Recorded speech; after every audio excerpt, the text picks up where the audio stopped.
Radio उड़ान के सभी श्रोताओं को डॉक्टर ओंकार त्रिपाठी का नमस्कार।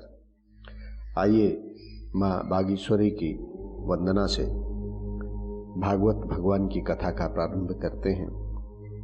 यत कृपालव मात्रेण मूर्खो भवति पंडितः वेद शास्त्र शरीराम ताम वाणीम वीणाम कराह भजे। कल हमने सुना था कि आत्मदेव के दो पुत्र हैं, एक धुंधकारी और दूसरा गोकर्ण। इन दोनों के जन्म के बाद खूब बधाई बजी, खूब भजन कीर्तन हुआ, खूब मिठाइयां बटी। धीरे धीरे दोनों बच्चे बड़े होने लगे, दोनों को ख्याति मिली। एक विख्यात हुआ और दूसरा कुख्यात हुआ। गोकर्ण पंडितो ज्ञानी धुंधकारी महाखलः। गोकर्ण महापंडित हुए, प्रकांड विद्वान होते चले गए और धुंधकारी दुष्ट हुआ, दुराचारी हुआ। गोकर्ण की ख्याति फैलने लगी, धुंधकारी की कुख्याति फैलने लगी। धुंधकारी चोरी करने लगा, दुराचारी प्रवृत्ति का हो गया, जुआ खेलने लगा, डकैती डालने लगा, इतना व्यभिचारी हो गया कि घर के बर्तन तक बेच डाले। धुंधकारी के व्यवहार को देखकर पंडित आत्मदेव सिर पकड़कर बैठ गए। सोचने लगे कि हे भगवान, कहाँ जाऊं, क्या करूं, किससे अपनी व्यथा कथा करूं। ऐसे जीवन से तो अच्छा है कि कहीं जाकर मर जाऊं। अपने इस पुत्र के दुर्गुण से दुखी हुए ब्राह्मण आत्मदेव आज मरने की सोच रहे। पहले भी मरने जा रहे थे जब बेटा नहीं था। संत के पांव पर सिर पटक कर रोने लगे। संत की कृपा से बेटा मिला तो भी परेशान, और आज फिर मरने जा रहे हैं। ये मरने के लिए घर से निकले कि रास्ते में गोकर्ण मिल गए। देखा पिताजी बहुत दुखी हैं, उदास हैं, खिन्नमन हैं और जंगल की ओर जा रहे हैं। गोकर्ण ने पूछा कि पिताजी इतने दुखी मन से कहाँ जा रहे हैं? तो आत्मदेव ने अपनी व्यथा अपने बेटे को सुना दी। तो गोकर्ण उनको एक वृक्ष की छाया में लेकर गए, वहां बिठाया और समझाने लगे कि पिताजी, संसार में कोई सुखी नहीं है। आप ही बताइए कि आपने किसी को सुखी देखा है? यह संसार वास्तव में दुखालय है, दुख का घर है। यहां तो भगवान को भी दुख मिलता है। सुख का तो केवल भ्रम है। हम आप तो सामान्य व्यक्ति हैं। इंद्र से पूछिए कि वह भी परेशान है, किसी चक्रवर्ती से पूछिए तो वह भी परेशान है, आजकल नेताजी से पूछिए तो वह भी दुखी है। जिसे कुर्सी नहीं मिली है उसे कुर्सी न मिलने का दुख है, और जो कुर्सी पर बैठा है उसे अगले चुनाव में कुर्सी के छिन जाने का डर सता रहा है।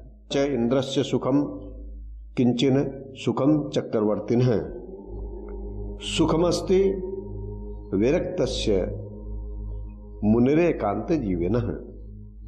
यह संसार दुख के स्वरूप ही है। सुखी केवल वही है जो सबसे विरक्त होकर एकांत में भगवत भजन में मस्त है, जिसके मन में कोई मोह नहीं, कोई कामना नहीं, वही इस संसार में सुखी है। ब्रह्मचारी को देख लो, संत महात्मा को देख लो, उन्हें संसार का कोई मोह नहीं है, तो संसार उनके पीछे पीछे डोलता है, उनकी बातें भी सुनता है। और जीव तो परिवार के नेह पास में बंधा हुआ है। पिताजी, यह संसार एक अंधा कुआं है और हम सब जीव हैं। हम सब इस संसार रूपी अंधकूप में पड़े हुए हैं। बुद्धिमान वही है जो इस कुएं से अपने आप को बाहर निकाल ले। पंडित आत्मदेव ने पूछा कि बेटा गोकर्ण, मैं क्या करूं? मैं तो इस संसार से मन हटाना चाहता हूं पर हटता ही नहीं। तो गोकर्ण ने अपने पिता को इस प्रकार उपाय बताया कि आप स्वयं पढ़े लिखे व्यक्ति हैं, विद्वान व्यक्ति हैं। मैं आपको बताता हूं कि जीव को संसार में बांधने की दो रस्सियां हैं। पहली रस्सी का नाम अहमता है और दूसरी रस्सी का नाम ममता है। इन्हीं दो रस्सियों से जीव बंधा हुआ है और यह शरीर 5 तत्वों से बना हुआ है। क्षिति जल पावक गगन समीरा, पंच रचित यह अधम शरीरा। तो 5 तत्वों से निर्मित यह शरीर पंचायती धर्मशाला है। पंचायती धर्मशाला में ये 5 तत्व अपना अपना अंशदान देते हैं। इसलिए हमें इस जीवन में प्रेम से रहना है, क्योंकि ये किराए का है। ईश्वर अंश रूपी जो जीवात्मा है हमारे शरीर में, वो इस शरीर रूपी किराए के मकान में रहती है। और जब भगवान कहते हैं कि इसे छोड़ो और चलो, तो वो शरीर को त्याग कर चली जाती है। इस शरीर का इंसान क्या करता है? फिर इसे जला देता है या जमीन में गाड़ देता है अपनी अपनी रीति नीति के अनुसार।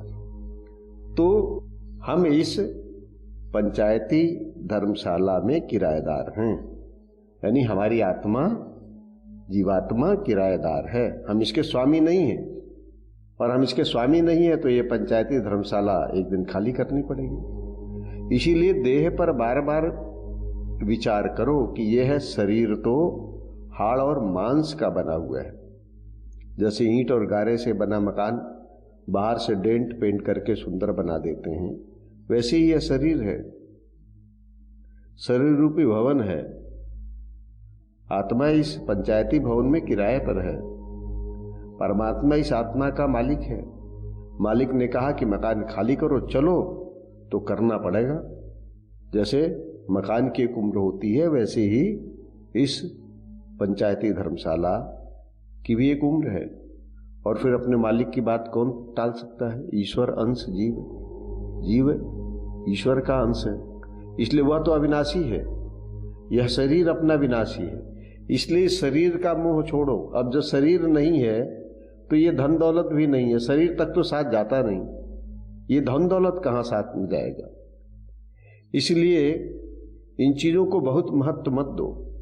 ये मेरा पुत्र है, ये मेरा घर है, ये मेरा धन है, यह हमारी अहमता है। और यही इस सांसारिक जीवन में मोह की पहली रस्सी। सामान्य सी बात है, एक उदाहरण से समझिए। मानव जीवन की यात्रा ट्रेन की यात्रा जैसी। ट्रेन में चढ़े, बहुत से लोग चढ़े, मिले, बैठे, बातचीत हुई, परिचय हो गया। जिसका स्टेशन आया वो अपने स्टेशन पर उतर गया, कोई किसी के साथ नहीं गया है। ऐसी ही है जीवन यात्रा।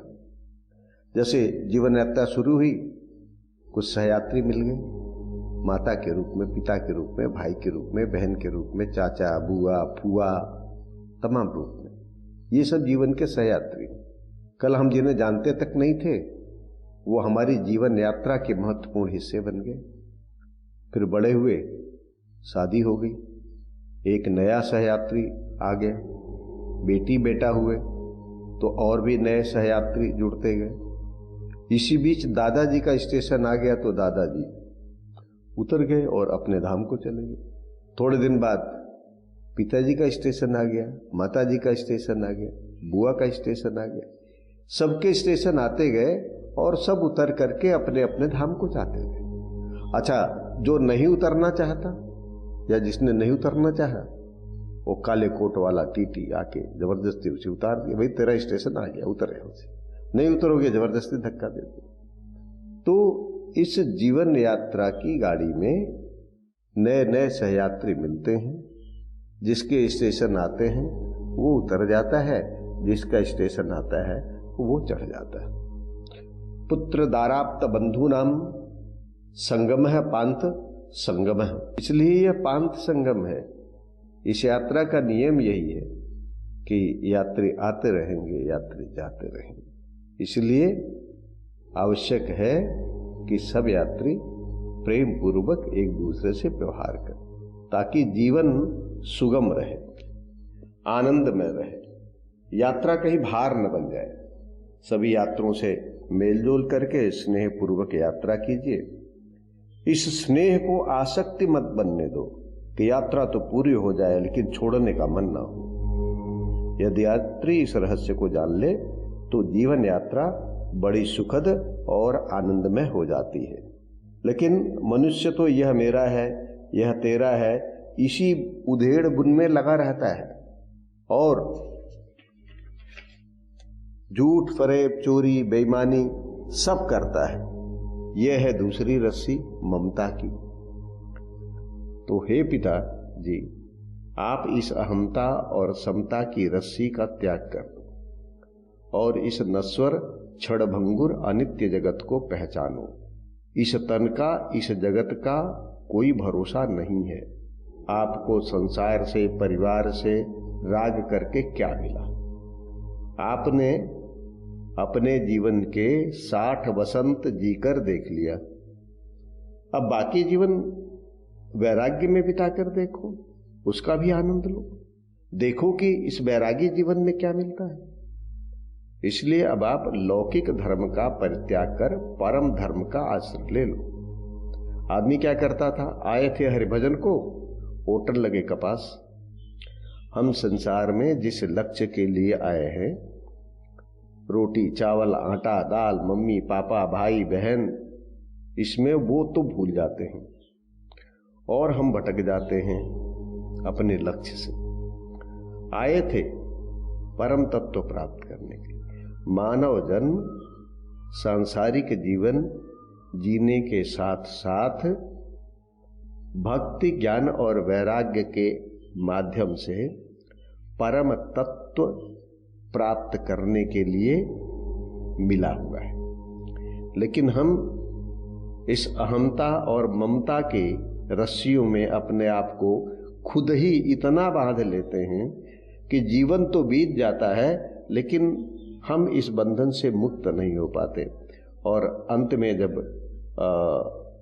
हमारी यह जीवन यात्रा समाप्त होती है, हमारा स्टेशन आ जाता है, तो हम जो है कहते हैं कि अभी थोड़ा समय और हमें चाहिए, लेकिन फिर समय मिलता नहीं है। तो इसलिए साथियों, जीवन में जीविका आवश्यक है, लेकिन जीविका के लिए जीवन नहीं है। जीविका इस जीवन के लिए है, जीवन जीविका के लिए नहीं है। हम क्या करते हैं? अपना पूरा जीवन जीविका के लिए समर्पित कर देते हैं, जबकि जीविका आवश्यक है। जितनी आवश्यक है उतनी जीविका हम करें, प्राप्त करें और बाकी समय भक्ति, ज्ञान और वैराग्य में बिताएं, ताकि हम इस जीवन के आवागमन से मुक्त हो जाए, बार बार जन्म और मरण से हमें मुक्ति मिल जाए। इस तरह जब गोकर्ण ने अपने पिता को समझाया तो गोकर्ण के पिता भगवान की शरण में गए, वन की ओर चले गए, संतों के सत्संग में चले गए और इस तरह श्रीमद् भागवत के 10वें स्कंद का पाठ करते हुए भगवत चरणारविंद में लीन हो गए और अंततः लोकवासी हुए, परम गति को प्राप्त हो गए। मित्रों, आज की यह भागवत कथा यहीं रोकते हैं, इसे यहीं विराम देते हैं और आपसे पुनः निवेदन करते हैं कि यह कथा आपको कैसी लगी। आप अवश्य बताएं।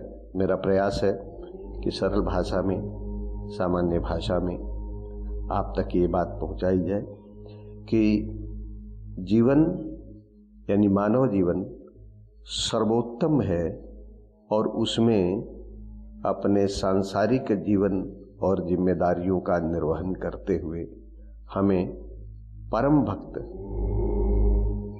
भी बनना है, भगवान का भजन करना है, भगवान की भक्ति करनी है और जो भगवत कृपा से समाज द्वारा निर्धारित जीवन के मापदंड हैं उनका पालन करते हुए जीवन जीना है। एक बार पुनः रेडियो उड़ान के सभी श्रोताओं को मेरा नमस्कार। आपका दिन शुभ हो, मंगलमय हो, कल्याणकारी हो।